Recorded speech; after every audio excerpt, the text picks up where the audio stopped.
কই কই আর এগুলো কই? আরে বাবা, এই তো আমি আছি, আমাকে তো কিছুতে হাত দিতেই দিচ্ছে না, ভাল লাগে না। দেখো কি বলে মেয়েটা, হ্যাঁ তোমাকে হাত দিতে দেবো না এই কখনো বললে হয়? হ্যাঁ নাও পুটু, কই পুটু আয় নে, এবার তোরাই হাত দে। আছি তো, আমরা তো সবাই আছি। 5 জনের জায়গায় নয় 7 জন হবে, তাতে ক্ষতি কি? আমরা সবাই ধরে নেবো, সবাইকে ধরেই থাকবো। হ্যাঁ, সাজির বিয়ে মানে তো সবার আনন্দ হোক বেশি। একদম তাই, ঠিক বলেছ। গুনগুন, কি গুনগুন? হ্যাঁ শোনো, ওখানে বসে বসে না একদম চোখ দেখাবে না আমাকে। হ্যাঁ, গুনগুন গুনগুন করছে, আমি একদম ঠিক আছি। ওকে, এই বলছিলাম যে আমরা ডান্স করব না? হ্যাঁ কি বললে গো? আরে ডান্স মানে গানের সাথে ঠিক ডান্স না হলে না ব্যাপারটা ঠিক জমে না, বুঝতে পেরেছো তো? বাবা গান গাইবে, আমি গান গাইবো, তোমরা সবাই ডান্স করবে, কি ঠিক আছে তো? হবে, সব হবে, তোমার যা যা ইচ্ছে, নাচ গান হই হুল্লোড় সব হবে। তুমি জেনে শুনেও এগুলো বুঝতে পারছিস না? ডাক্তারবাবু বারবার বলেছে ওকে কোনো স্ট্রেস না দিতে। ও তো জানে না ওর কি হয়েছে। আমরা যদি অন্যরকম আচরণ করি ও কিন্তু বুঝে যাবে, আর বুঝে গেলেই একটা কেলেঙ্কারি হবে। ঠিক যেরকম জীবনযাপন করতাম সেটা করতে দে। তাই চিনি, মুখটা বাংলার পাঁচের মতো করে রেখেছো কেন? হ্যাঁ, গুনগুন দেখলেই সন্দেহ করবে। আনন্দ করো, আনন্দ করো, হাসো হাসো হাসো, আনন্দ করো। রূপাঞ্জন, আমি আনন্দ করতে পারছি না। আচ্ছা, আমাদের বর্দার মুখটা একটু ভার ভার লাগছে কেন? বর্দার কি হয়েছে? হলুদ কোটায় তো খুব একটা খাওয়া দাওয়া নেই। তুমি একটাও কথা বলবে না। হ্যাঁ, তুমি আন্টিকে আনোনি আজকে? আরে গুনগুন আর বলো না, মানে আন্টিকে কি আর আনতে হয়? মানে আমার মা তো এমনি চলে আসতো, কিন্তু কি হয়েছে বলো তো, মানে ওই দাঁতে ব্যথা হয়েছে তো, মুখটা ফুলে গেছে তো, তাই মা বলছিল মানে কথাই যখন বলতে পারবো না, ফোলা মুখ নিয়ে দাঁত তুলতে হবে, তাই ওই জন্য আর আসেনি আর কি। আসলে মামুনি কেন আসতে চায়নি জানো তো? মামুনি বারবার করেই বলছে যে ওরকম একটা প্রাণোচ্ছল মেয়ে সারাক্ষণ এই বাড়িতে যেভাবে থাকতো, তার এরকম একটা খবর শোনার পর মামুনি এই বাড়িতে আসতে চাইছে না। মামুনি বোধহয় বিয়েতেও আসবে না জ্যাঠাই। শুধু একটাই আমার ভয় লাগছে, গুনগুন যদি ওই বাড়িতে গিয়ে মামুনিকে জোর করে নিয়ে আসে, তখন? যদি তাই যাই, তাই যাবে, নিয়ে আসবে। কি করবো বল? ও তো মানুষটাই এরকম, সবাইকে নিয়ে একসাথে মিলেমিশে বাঁচতে চায়। আমি কিন্তু আমার প্রশ্নের উত্তরটা পেলাম না। কোথায় মুখ ভার? আমার তো কোনো মুখ ভার নেই। আর কি হবে? আরে বেশি খরচা না হোক, খরচা তো আছে।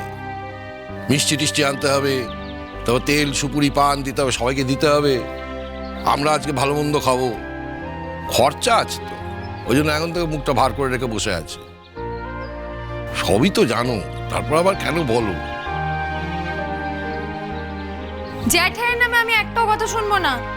আজকাল জ্যাঠাই একটু ভালো হয়ে গেছে, বুঝতে পারছি? মানে যবে থেকে আমার এই অল্প শরীর খারাপ হয়েছিল না, তবে থেকে জ্যাঠাই কি কোনো উদারস্থ হয়ে গেছে। নিয়ে থেকেই বলছে কি খাবে, কি চাই বলো, কি যা বলবে এনে দেবো, ভাবতেই পারছে। এই যে জ্যাঠাই, কি এই জ্যাঠাই, তুই বলনি? বলো, হ্যাঁ তুমি বলনি? ওই দেখো মেয়ে আবার চলে গেল। গুনগুন, এদিকে এসো। শোনো না, বলছি কি, হলুদ কোটা হয়ে যাক, তারপর নাচ গান হবে। এদিকে চলে এসো। সাজি, কি হয়েছে বলো তো তোমার? হ্যাঁ, তখন থেকে দেখছি এই মুখটা কিরকম গোমরা করে দাঁড়িয়ে আছো, কি হয়েছে? কোথায়? না তো। না বললে তো শুনবো না।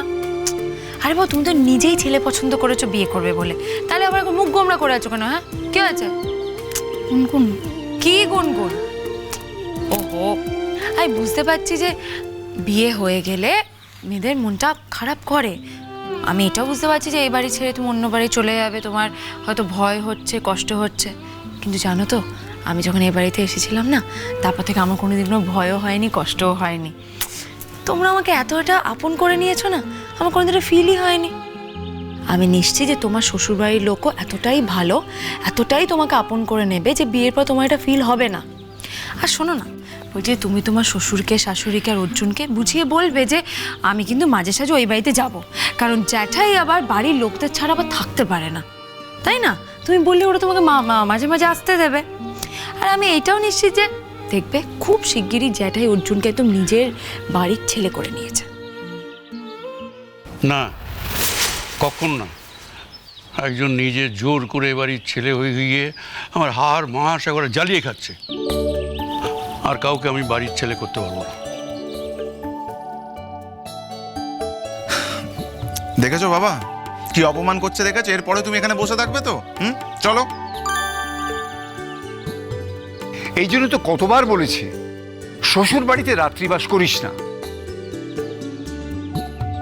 আর রাত্রিবাস না করলে কি হবে? দিনবাস যে করে তাতেই তো 4 বেলা খাওয়া জুটে যায়। উফ, সব সময় ওকে খাবার খোটা দাও কেন বলো তো? সত্যি দাদা, খাওয়ার খোঁটা না দিতেই নেই, আপনি তো জানেন। এই খোঁটা শুনতে শুনতে ছেলেটা একেবারে শুকিয়ে কাঠ হয়ে গেছে। আরে বেচারি না খেয়ে খেয়ে একদম শুকিয়ে যাচ্ছে। এই তুই একটু আগে বলছিল কি কি খাবার এসছে, কি কি সব মিষ্টি মিষ্টি এসছে।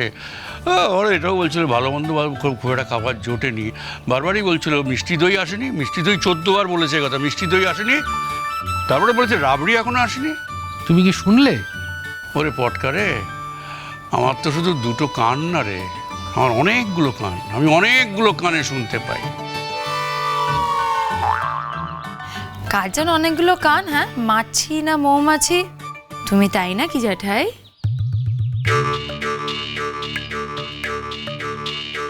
ওটা কান নয় গো, চোখ। কিচ্ছু জানে না। ওই একই হলো, কান চোখ সবই এক।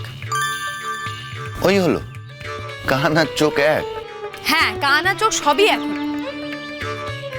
ও বৌদি ভাই, বৌদি ভাই, তুমি এভাবে চুপচাপ দাঁড়িয়েছো কেন? হ্যাঁ, দাঁড়িয়ে কোথায় আছি? এই তো আমি এখানে। হ্যাঁ, তুমি এখানেই দাঁড়িয়ে আছো, সবাই না ভীষণ আজে বাজে কথা বলছে, মানে শুধু কথাই হচ্ছে, কোনো কাজ হচ্ছে না, বুঝতে পারছি না।